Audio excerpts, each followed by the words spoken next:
পরীক্ষার্থীদের আন্দোলনের মুখে এইচএসসি ও সমমানের স্থগিত পরীক্ষাগুলো বাতিল করেছে সরকার।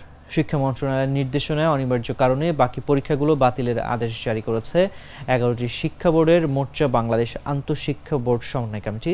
এখন কিভাবে ফলাফল তৈরি ও প্রকাশ করা হবে তা নিয়ে কাজ শুরু করবে শিক্ষা বোর্ডগুলো। তবে সাবজেক্ট ম্যাপিংয়ের মাধ্যমেই ফলাফল প্রকাশ করা হবে বলে জানিয়েছেন আন্তঃশিক্ষা বোর্ড সমন্বয় কমিটি এবং ঢাকা মাধ্যমিক ও উচ্চ মাধ্যমিক শিক্ষা বোর্ডের পরীক্ষা নিয়ন্ত্রক অধ্যাপক মোহাম্মদ আবুল বাশার। তাছাড়া কিভাবে সাবজেক্ট ম্যাপিং করে ফলাফল তৈরি করা হবে তা ঠিক করতে একটি বিশেষ কমিটি গঠন করবে আন্তঃশিক্ষা বোর্ড সমন্বয় কমিটি। মঙ্গলবার রাতে তিনি এ তথ্য নিশ্চিত করেছেন।